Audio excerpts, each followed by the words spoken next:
ចាឆ្លើយតបទៅកាន់វីដេអូបងស្រីដែលគាត់បានសួរឬគាត់បានប្រាប់ខ្ញុំបន្ថែមទៀតដោយសារតែខ្ញុំបានសួរគាត់អំពីអាការៈរបស់កូនគាត់ដែរព្រោះខ្ញុំអត់ទាន់បានកំណត់ថាគាត់ចូលជាសញ្ញារបស់កុមារអូទីសឹមឬក៏អត់ទេគាត់បញ្ជាក់ថាចាអ្នកគ្រូរាល់ថ្ងៃវាយរៀងញឹកញាប់ដែរវាយមុខផងវាយត្រចៀកផងវាយក្បាលផងជាពិសេសគឺមួយរយៈហ្នឹងតែគាត់លេងសើចរុះរាយធម្មតាហៅឆ្លើយអីធម្មតាទេចាអញ្ចឹងសម្រាប់បញ្ហាដែលគាត់មើលឃើញហើយគាត់ប្រាប់ខ្ញុំគាត់ថាមានតែបញ្ហាការវាយធ្វើបាបខ្លួនឯងនឹងមួយទេបើនិយាយទៅអានេះតាមតែគាត់លើកឡើងគឺមានតែបញ្ហាកັບកិរិយាហ្នឹងគឺវាយធ្វើបាបខ្លួនឯងវាយត្រចៀកវាយក្បាលវាយមុខវាយអីចឹងទៅចាតែបើបញ្ហាអីផ្សេងទៀតគាត់អត់ទាន់បានលើកឡើងទេអញ្ចឹងដូចគាត់បាននិយាយអញ្ចឹងថាកូនគាត់ហៅឆ្លើយលេងសាច់រុះរាយអីធម្មតាទេក៏ប៉ុន្តែមានបញ្ហាមួយហ្នឹងគឺវាយធ្វើបាបខ្លួនឯងអញ្ចឹងដើម្បី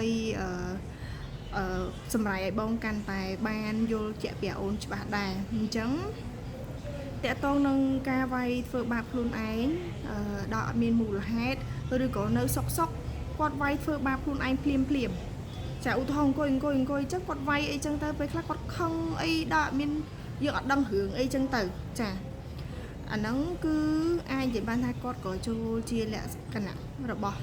កុមារអូទីសឹមដែរជាសញ្ញារបស់កុមារអូទីសឹមមួយដែរក៏ប៉ុន្តែខ្ញុំលើកទឹកចិត្តឲ្យបងតាមដានសង្កេតគាត់បន្ថែមទៀតអំពីការវាយធ្វើបាបខ្លួនឯងហ្នឹងចាបងអាចសង្កេតលំអិតឲ្យជាក់ថាតើពេលដែលគាត់វាយខ្លួនឯងហ្នឹងគាត់ខឹងយើងឬក៏យើងបានធ្វើសកម្មភាពណាមួយដែលធ្វើឲ្យគាត់អត់ពេញចិត្តឬក៏អត់សប្បាយចិត្តឬគាត់ខឹងជាមួយនឹងយើងអត់ឬក៏គាត់នៅសុកគាត់ចាប់តាមវាយខ្លួនឯងដោយអត់មានរឿងអត់មានមូលហេតុឬក៏អាចមកពីគាត់ stress ឬក៏គាត់ធ្វើអីមកអត់បានដូចចិត្តគាត់ចាប់តាមបញ្ចេញអាការៈអាកប្បកិរិយាបែបហ្នឹងឲ្យបងឃើញអញ្ចឹងទៅហើយ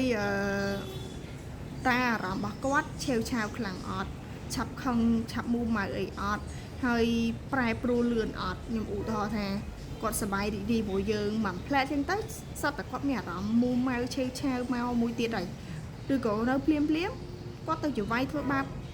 ខ្លួនឯងភ្លាមចឹងទៅទាំងដែលម្លងពេលហ្នឹងកំពុងលេងសើចមួយយើងធម្មតាអីចឹងទៅអញ្ចឹងខ្ញុំអត់ទាន់កំណត់ថាគាត់ចូលជាកុមារពិសេសឬក៏អត់ទេដោយសារតែអ្វីដែលបងលើកឡើងនេះគឺមានតែមួយចំណុចគឺការធ្វើបាបខ្លួនឯងហើយខ្ញុំក៏អត់ទាន់បានឃើញគាត់ទៀតអញ្ចឹងខ្ញុំអត់ដឹងថាគាត់ចូលជាលក្ខណៈសញ្ញាអូទីសឹមឬក៏មានជាលក្ខណៈពិសេសរបស់កុមារអូទីសឹមអត់គឺខ្ញុំអត់ទាន់ច្បាស់ដោយសារខ្ញុំអត់ទាន់បានជួបគាត់អត់ដឹងថាគាត់ខ្វះខាតអីតម្រូវការអីទៀតគាត់មានបញ្ហាអីទៀតទេចាអញ្ចឹងបងអាចសង្កេតទៅនៅអ្វីដែលខ្ញុំលើកឡើងខាងលើនឹងបានដើម្បីដឹងមូលហេតុថាគាត់វាយដោយសារមានមូលហេតុរបស់គាត់ឬក៏គាត់មេដោនពីខាងក្នុងខ្លួនរបស់គាត់មកចាអញ្ចឹងវីដេអូនេះមានតែប៉ុណ្្នឹងឯងចាសូមអរគុណ